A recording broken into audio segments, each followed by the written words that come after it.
Hi, ఎలా ఉన్నారు? Welcome to our channel.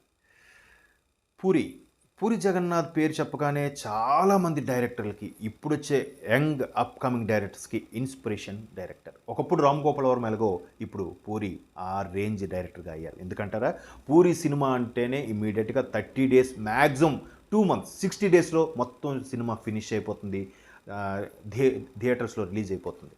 అటువంటి స్మార్ట్ డైరెక్టర్ పూరి.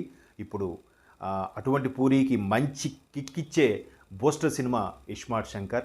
అది రామ్ పోతినేనికి కూడా, ర్యాపో కూడా, మన ఉస్తాద్ ర్యాపో కూడా మంచి బ్లాక్ బాస్టర్ కెరియర్లో. వీళ్ళిద్దరు కాంబినేషన్లో మళ్ళీ డబుల్ స్మార్ట్ అని ఈ సినిమా ఈ 2024లో రాబోతుంది. అయితే ఈ మధ్యన కొంచెం ఫిల్మ్ నగర్ వర్గాల ప్రకారం రూమర్స్ వినిపించాయి, దీనికి కొంచెం ఫైనాన్షియల్గా బ్యాక్ అయింది, రామ్ పోతినేనికి కూడా మంచి హిట్ లేదు అండ్ పూరికి కూడా సరైన హిట్ లేదు అనుకుంటున్న ఈ సందర్భంలో, అంటే లైగర్ ఫ్లాప్ అయిన సందర్భంగా ఇద్దరికి కొంచెం ఫైనాన్షియల్గా ప్రొడ్యూసర్స్ ముందుకు రావట్లేదు అనిపించింది. అదంతా ఉట్టితే. బట్ పోస్ట్ ప్రొడక్షన్ వర్షన్లో బిజీగా ఉన్నారు. ఆల్మోస్ట్ ఆల్ 80% సినిమా అయిపోయింది. ఒక 20% మాత్రమే, ఒక ఫైట్, ఒక సాంగ్, కొంత టాకీ పార్ట్ మాత్రమే ఉంది డబుల్ స్మార్ట్. ఇంకోటి ఏంటంటే, డబుల్ స్మార్ట్కి అంత హైప్ రావడానికి కారణం ఒకటి తెలంగాణ స్లాంగ్ అయితే, రెండోది మన మ్యూజిక్ మాస్ట్రో మణిశర్మ, మెలోడీ బ్రహ్మ మణిశర్మ మ్యూజిక్ కూడా ప్లస్ పాయింట్ అని చెప్పుకోవచ్చు. ఎందుకంటే స్మార్ట్ శంకర్ టైటిల్ సాంగ్ని ఎంతగా సోషల్ మీడియాలో వైరల్ అయిందో మనందరం చూసాం. ఇప్పుడు మణిశర్మతో పూరి గారు సిట్టింగ్స్లో ఉన్నారు, చాలా బిజీగా. మెయిన్ బ్యాక్గ్రౌండ్ అంటేనే మణిశర్మ. పాన్ ఇండియా లెవెల్లో భారతదేశంలో మణిశర్మ లాంటి బ్యాక్గ్రౌండ్ స్కోర్ ఎవ్వరు అనేది అతిశయోక్తి కాదు, అది వాస్తవం. సో ఇప్పుడు మణిశర్మతో మ్యూజిక్ సిట్టింగ్స్లో ఉన్నారు, బ్యాక్గ్రౌండ్ స్కోరు. అలాగే మణిశర్మ ఇప్పటికి 3 పాటలు ఇచ్చేశారు. ఆ 3 పాటలు కూడా పిక్చరైజేషన్ అయిపోయాయి.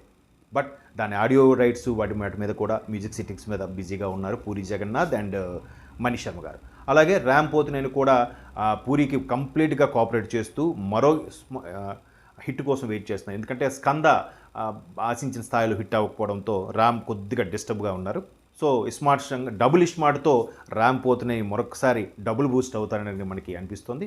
పూరి జగన్నాథ్ కూడా అనుకున్న టైంకి థియేటర్లో రిలీజ్ చేయగలిగే ఏకైక డైరెక్టర్ పూరి జగన్నాథ్. ఎన్ని అవాంతరాలు వచ్చినా, ఎన్ని సునామీలు వచ్చినా ఆయన అనుకున్న టైంకి స్క్రిప్ట్ రెడీ అయిపోతుంది, అనుకున్న టైంలో షూట్ రెడీ అయిపోతుంది, అనుకున్న టైంలో రికార్డింగ్ అయిపోతుంది, అనుకున్న టైంలో పోస్ట్ ప్రొడక్షన్ అయిపోతుంది. అన్నీ ఆల్ టుగెదర్ ఆయన డేట్ ఫిక్స్ చేశారంటే సరిగ్గా 2 months తర్వాత సినిమా థియేటర్లోకి రావాల్సింది. సో మీతో పాటు నేను కూడా డబుల్ స్మార్ట్ ఉస్తాద్ రామ్ పోతినేనితో పాటు పూరి జగన్నాథ్ కోసం కూడా వెయిట్ చేస్తున్నాను. So all the best to Puri and Ustaad team.